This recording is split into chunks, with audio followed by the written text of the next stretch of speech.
हम बस इतना ही कह रहे हैं कि लालू जी के साथ जो हो रहा है बिहार की जनता देख रही है, और बिहार की धरती में बिहार की जनता ने लालू जी को आशीर्वाद दिया, और बिहार में सबसे बड़ी पार्टी के रूप में ही नहीं बल्कि हम सरकार बनाने का मैंडेट भी मिला था, जनादेश था, लेकिन चोर दरवाजे से ये लोग आए।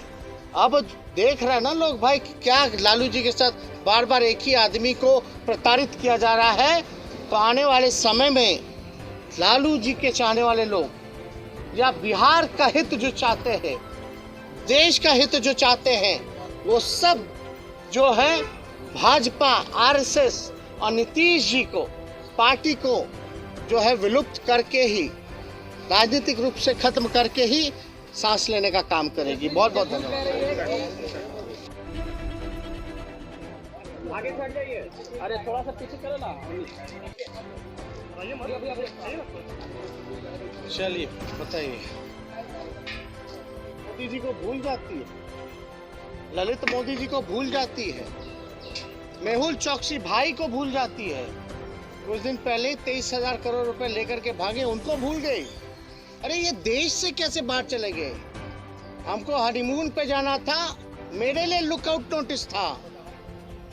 हमको कोर्ट से लुकआउट नोटिस हटवा करके बाहर जाना पड़ा। हमने कौन सा अपराध किया था जो हम पे भी लुकआउट नोटिस था? हम तो कहना चाहते हैं भाई, इन लोगों के लिए नीरव मोदी, मेहुल चौकसी, विजय माल्या, नीरव मोदी, क्या इन लोगों के लिए लुकआउट नोटिस नहीं था क्या? क्यों नहीं था?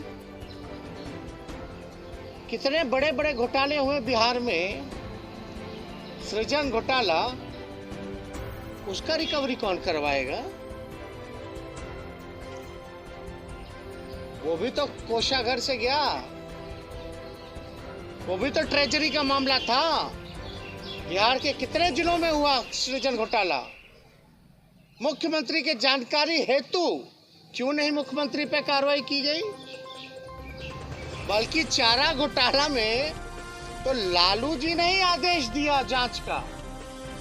जिसने जांच का आदेश दिया, जिसने जांच करवाया, उसी को तुम जेल भेज दी। कोई बात नहीं, लालू जी जाते जाते बोले ना झुके हैं ना झुकेंगे, हमेशा सांप्रदायिक शक्तियों से लड़ते रहेंगे। उसकी सजा मिली है, और देख रहा कोई एक बार थोड़ी ना, बार बार सजा मिलती जा रही है। लोग को लग रहा है भाई किस बात का बार बार एक ही आदमी पर सजा सुनाई जा रही है, और जो यहाँ 80 घोटाला करके बैठा है, सृजन महाघोटाला, महापाप करके बैठा बालिका गृह वाला, उन लोगों पे कोई कार्रवाई नहीं होती। तो भाई हम, मेरे अगर ट्विटर पे जाइएगा तो पहला ही टैग्ड है एक ट्वीट, थोड़ा पढ़ लीजिएगा। आज भाजपा के खिलाफ, सांप्रदायिक शक्तियों के खिलाफ देश में कोई नेता नहीं बोलता है जहां लालू जी बोल रहे हैं, लड़ रहे हैं।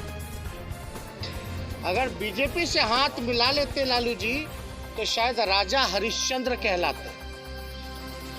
आज भाजपा और आरएसएस इन लोगों से लड़ाई लड़ रहे हैं तो भाई सजा काट रहे हैं। सबको जो है छोड़ दिया जाएगा।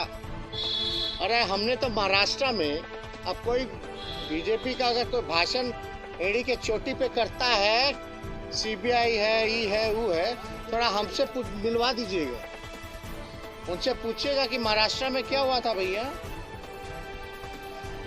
जो डिप्टी चीफ मिनिस्टर है पवार साहब,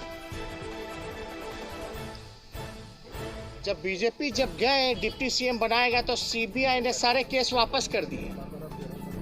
याद कीजिएगा वाकया, सारे केस वापस कर दिए। जब सारा केस खत्म हो गया तो पवार साहब वापस एनसीपी में आ गए, जो शरद जी के भतीजे हैं। जब वापस आए तो दोबारा ईडी और सीबीआई के छापे और रेड पड़ने लग गए। यही है जांच एजेंसियां क्या? ये तो जीता जाता उदाहरण है, और हमको कैसे सैकड़ों उदाहरण मिलेंगे इस पे हम नहीं कहना, लेकिन ऐसी संस्थानों का दुरुपयोग किया जा रहा है। नीतीश कुमार कह रहे थे कि जो लोग शिकायत करता थे, जो लोग पिटिशनर थे, या हम लोग को डरने वाले हैं क्या? लालू जी का साथ जो हो रहा है देश की जनता और बिहार की जनता देख रही है। लालू जी के साथ जो हो रहा है वो यूपी में भी यूपी की जनता जो है बीजेपी पर वार करने का काम करेगी, वोट का चोट देने का काम करेगी। लोग को लगता है कि लालू जी को जेल भेज देने से लालू जी कमजोर हो जाएंगे, पार्टी नस्तानाबूद हो जाएगी। बिहार की सबसे बड़ी पार्टी निकल के आए, आरजेडी सरकार बना चुके थे महागठबंधन। ये तो कुछ बेईमानी कर करके इन लोग आ गए थे, तो लालू जी तो और मजबूत हुए, पार्टी मजबूत हुई। और लालू जी का एक एक सिपाही आने वाले समय में बीजेपी और आरएसएस को बिहार की धरती से और नीतीश कुमार जी जैसे बेईमान नेता को खत्म करके, खत्म मतलब पॉलिटिकली खत्म करके ही सांस लेकर के जो है वो काम करेगा। ये चुनौती है जो देश के लिए, जिन लोग बर्बाद कर रहे हैं, जो देश के युवाओं को बर्बाद कर रहे हैं, देश के संपत्तियों को बेचा जा रहा है। तो सीबीआई ईडी इनकम टैक्स नहीं है, रेल बेच दिया, सेल बेच दिया, एयर इंडिया बेच दिया, LIC बेच दिया, इंडियन ऑयल, भारत पेट्रोलियम सब बेच दिया, लेकिन चार्जशीट हम लोगों पर। किस शर्त पे बेचा, क्या बेचा, और खरीदार 2-4 ही लोग पूरे देश भर में देश के संपत्तियों को खरीद रहे हैं। ये है क्या न्याय? कहाँ है जांच एजेंसियां? हम तो चुनौती देते हैं, थोड़ा जांच करके बताएं। अरे सीबीआई प्रकोष्ठ है भाई भाजपा का, लेकिन जिस दिशा में ये जांच एजेंसियां काम कर रही हैं, ये आने वाले समय में देश के लिए खतरा है। इसलिए हम कह रहे हैं कि कोई पॉलिटिकल पार्टी का प्रकोष्ठ होकर के अगर कोई काम करेगा, ये इंस्टीट्यूशन सदैव रहेगी, लेकिन सत्ता में रहने वाले लोग हमेशा बदले जाएंगे, कोई परमानेंट नहीं।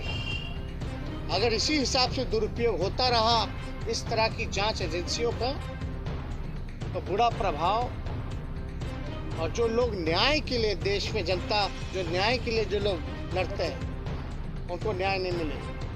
ये देश के लिए बहुत बड़ा खतरा है। और हमने पूर्व में भी कहा, आज सर्वे करवा लो, आप लोग सर्वे करवा लीजिए।